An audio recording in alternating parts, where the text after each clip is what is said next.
Oh, hey, we made it! Cool. Oh, yeah, watch out for the werewolves. These guys were hilarious in the first game. Like, sometimes you'd hit them and they'd freeze and it looked like they were holding their balls. You know, defensively or something. That's just freaky how those guys come out of the ground now. That's scary. No way. It makes you wonder, like, what's in the ground where they used to be. Is there, like, a little hole there? Is there some goo? It's like rotting flesh or something. It's really gross.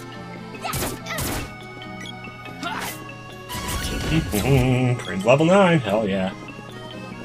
Am I just gonna say hell yeah every time I level up?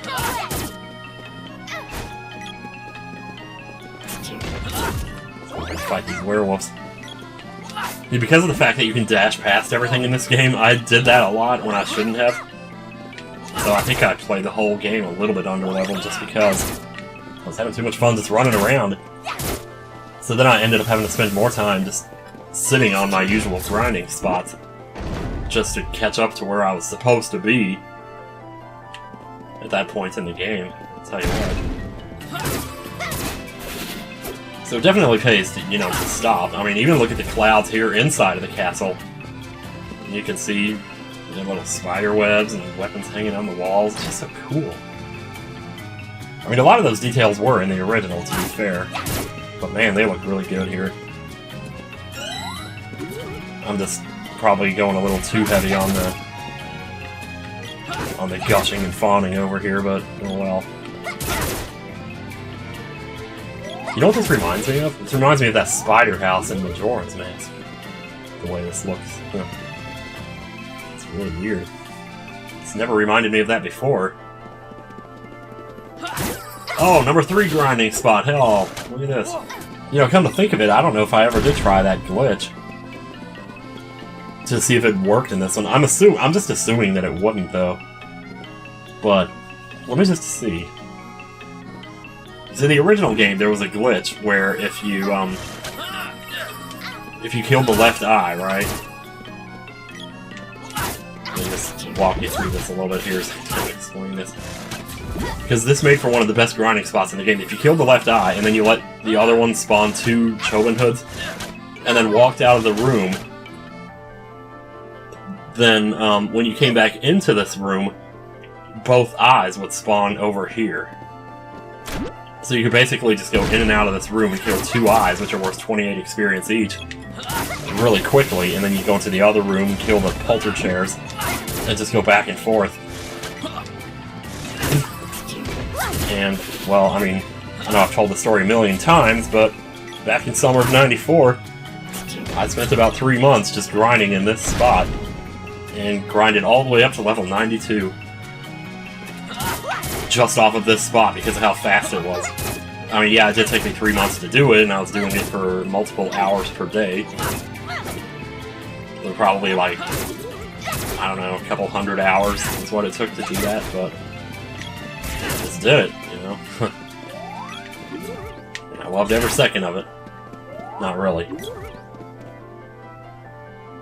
But man, I can never unsee this spot now as like the ultimate grinding spot, although it's not.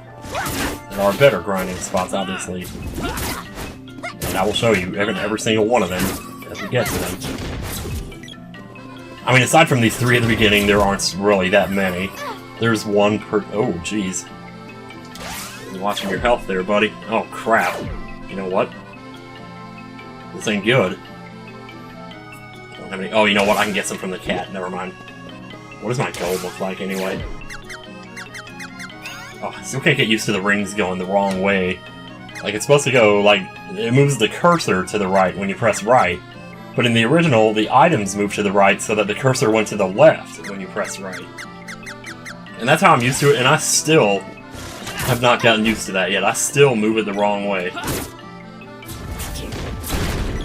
And there's no way to change it either, I don't think. So that's really unfortunate, but... Oh, I need to get past these guys. I don't want to be gaining experience while Sprite gets nothing. Not that it's a big deal or anything, it's just it's an obsessive compulsive thing or something.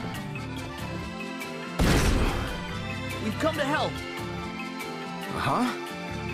Oh. Where's Dyla? Huh? Oh. Maybe with the witch? It's no use. These guys already act like soulless zombies. Just like the people in Pandora. You can bet the witch is behind this whole thing. Home. Want... go... home? Want... witch? Stand there. All three on the platform. It makes a bridge. Wow, dude. Lay off of the the Prilosec or something. I don't know. Special deal I don't even know what I'm saying. Travelers. So I will buy a cup of wishes. I do not like buying cups of wishes from this guy this early in the game. But I think I might get one more. Ugh. Shoot. It's one of the hardest decisions ever. If I can just keep myself from dying, I think I'd be fine, but... we can get chocolate here, which is, you know, probably worth it. There's almost no point to even saving your game now because of the autosave feature. Which really helps a lot, because sometimes you'll run into errors, at least I have. I ran into about 5 of them total on my other playthrough. I haven't seen one yet while I was recording, but if I do see one, I probably won't cut it out. I imagine they'll probably be updating, though, fixing that as time goes on. I haven't seen one yet today, so... of course, I've only been playing for 45 minutes here, so... and there's another room. It's like the one we were just in.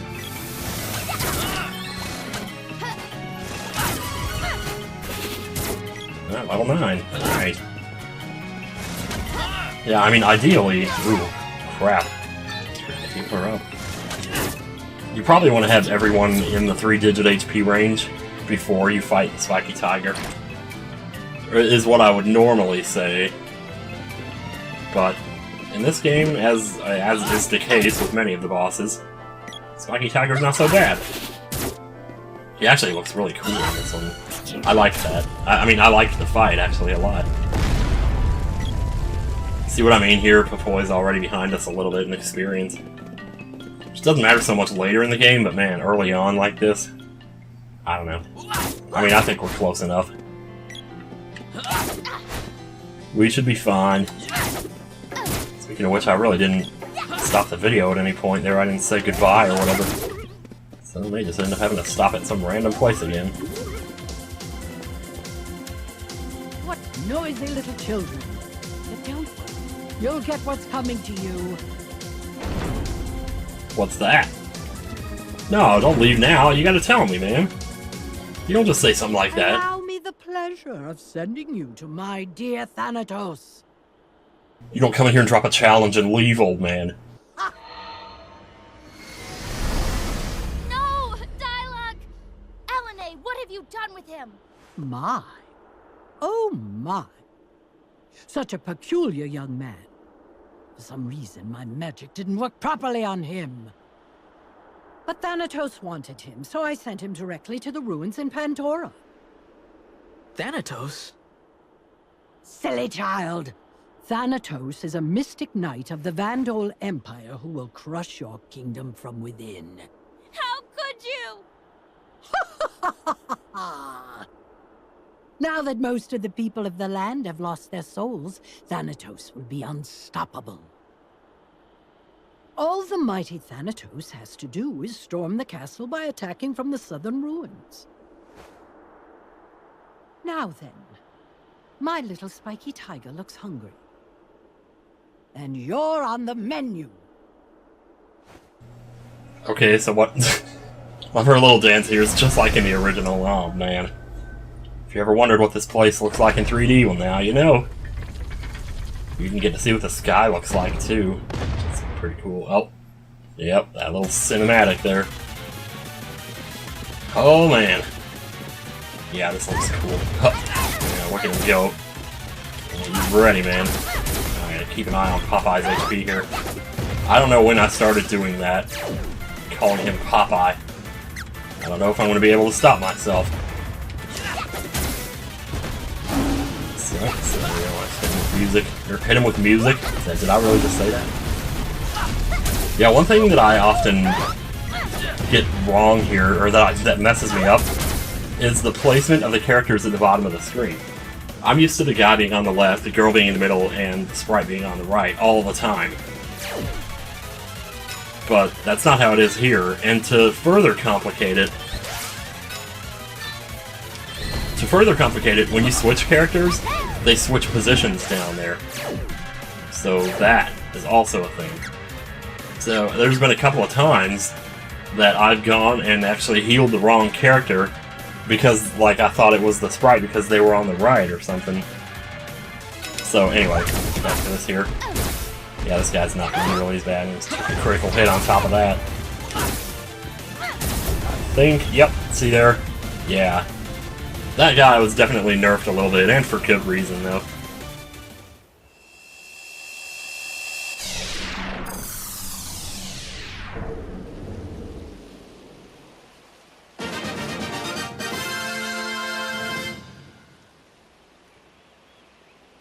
Ba-da-ba-ding. What orb did we get here again? Oh, boomerang. Whoop-de-doo.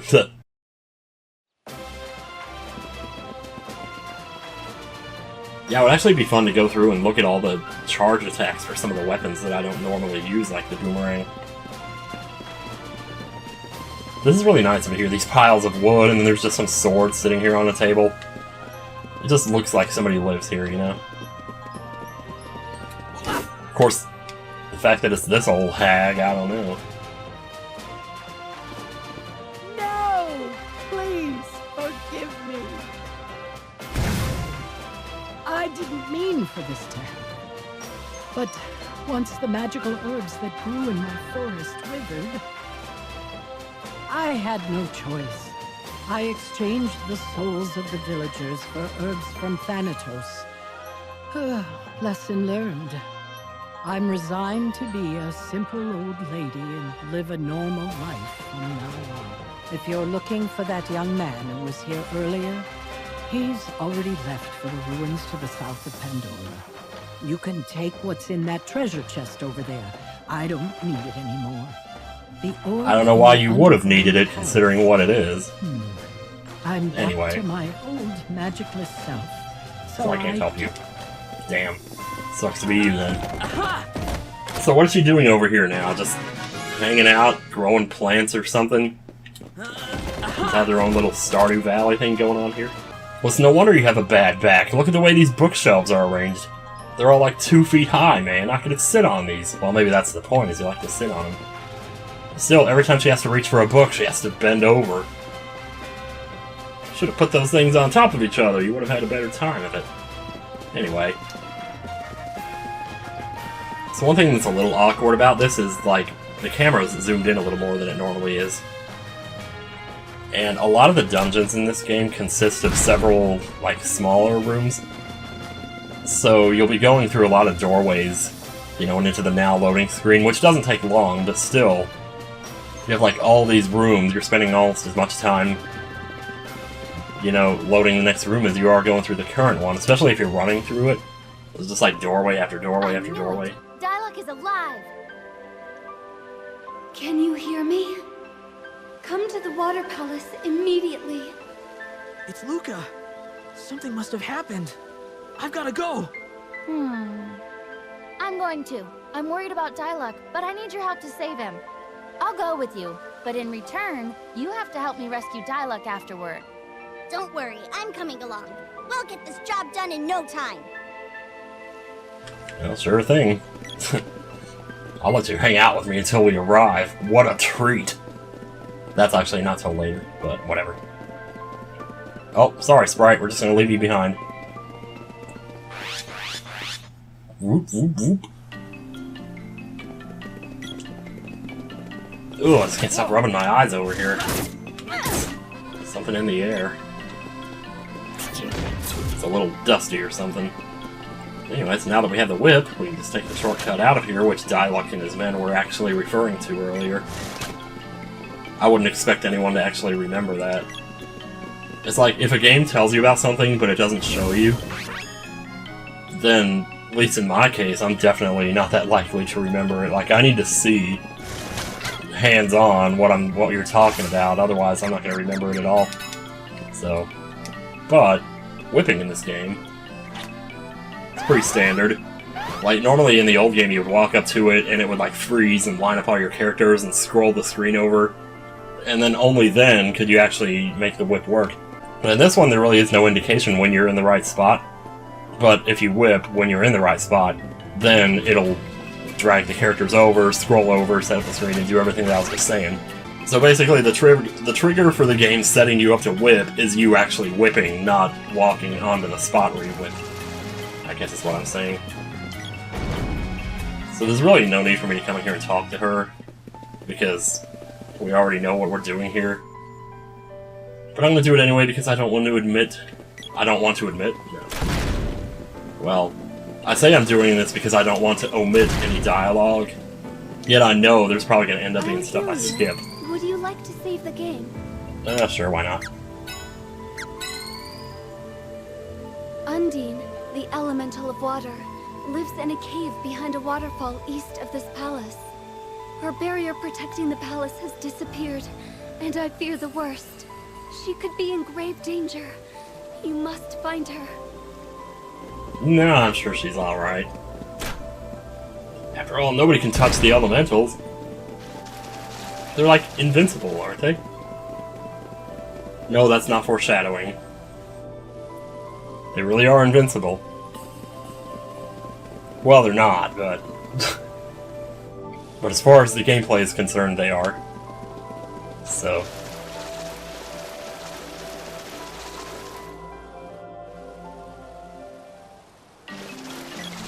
If fish, yeah, forget these guys.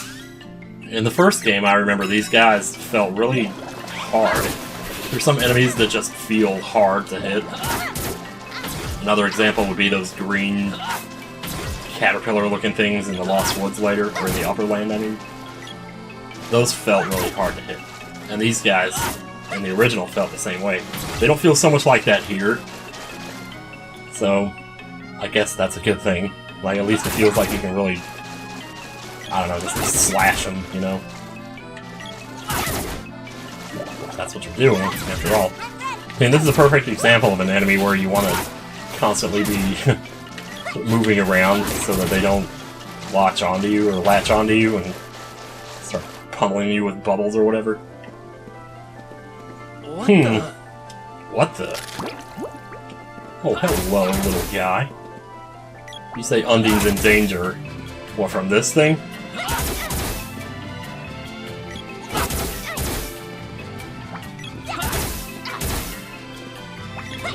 Yeah, I don't know if it's my imagination, but, in the original game, it seemed like as you leveled up your speed, your, 100% meter charged faster. And I don't think it does in this one, but I'm not sure. Ow. Looks like it hurt. Maybe we should. I don't have any cups of wishes, so I'd rather waste the chocolate and have to buy one of those. Nope. Better switch.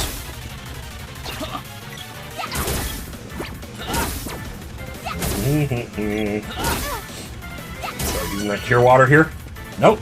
Oh, he didn't even get to use the cure water. Holy crap, dude. That saved us a little time. There, didn't it?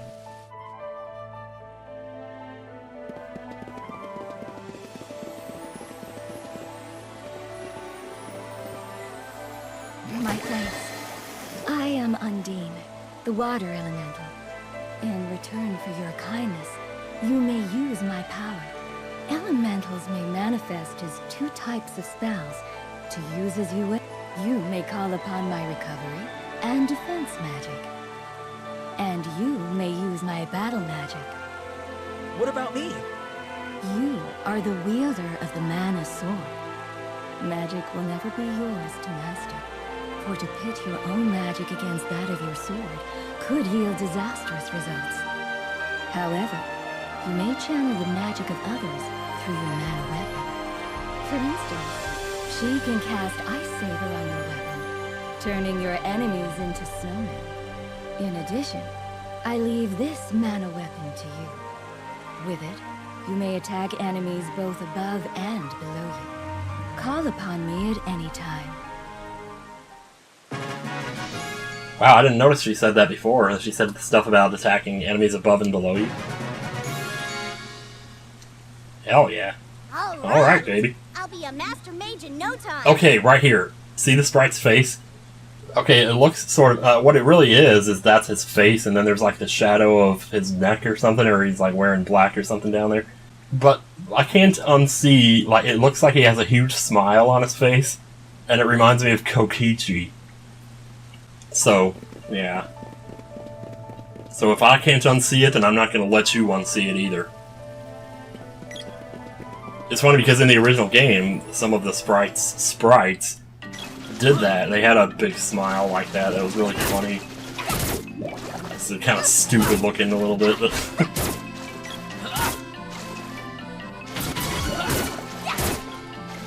Nice. Yeah, I definitely remember passing these guys up and not fighting them last time. I'm glad I'm doing it now because, you know, who knows how many levels I missed out on. Or how much suffering I had to endure on account of me not leveling properly because I just skipped everything. Yeah, even though some of the bosses did get nerfed, that's no excuse not to stay properly leveled, because I'll tell you what.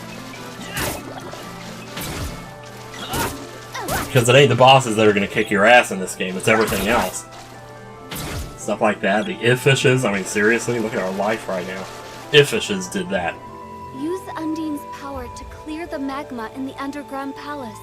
Crystal orbs are made to respond to a specific elemental's power. Yeah, that's right. I always felt like that was sort of a duh moment. Like, I already told you, crystals respond to power, you've seen the crystal, you have the magic now, just go do it!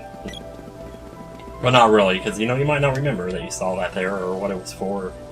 So, we could run through Pandora to get to Guy's Enable, or we could just warp there. Got some more candy. Just filling up the coffers, let me tell you. Yeah, if you ever want to, like, increase your inventory space. I'm not going to because I feel like that's a little sacrilegious at this point, but it's under options here. Item limit 8, 12. Set it to whatever you want. And that would help a lot to be able to carry 8 cups of wishes. I mean, holy crap, man. Hey there, special offer just for you. Guy is neighbor. Sure thing. Just pop yourself into the barrel.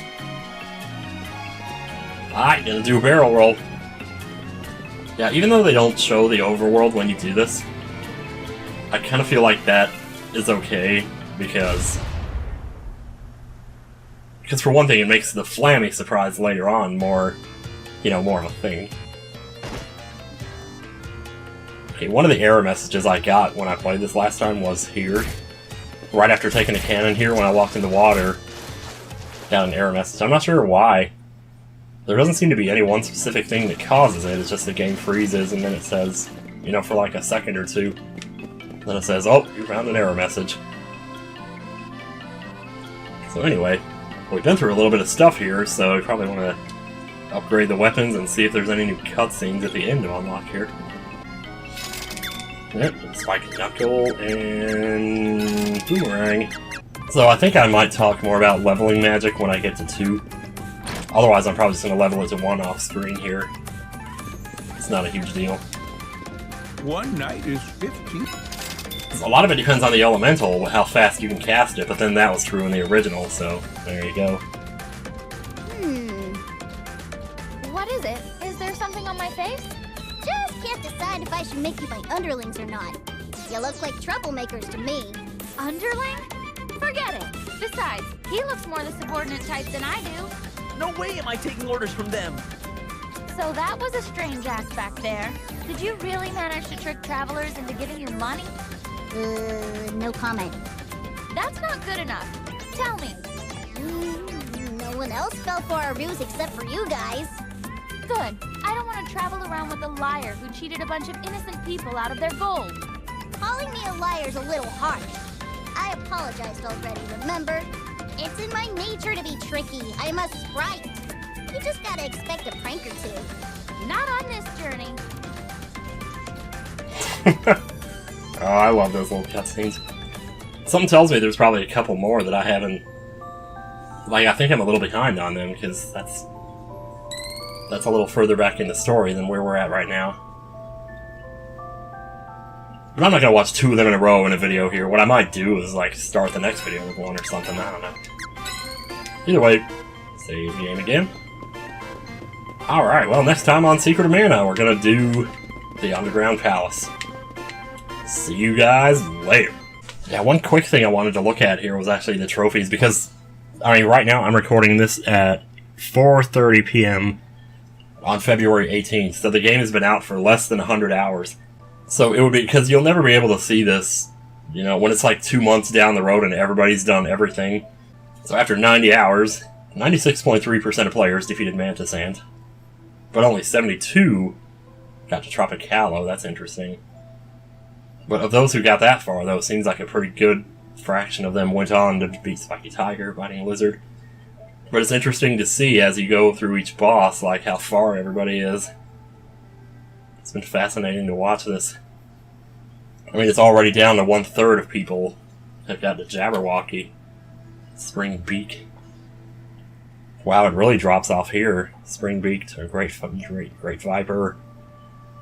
Boreal Face is a lot lower, but that's probably because people go to the desert first.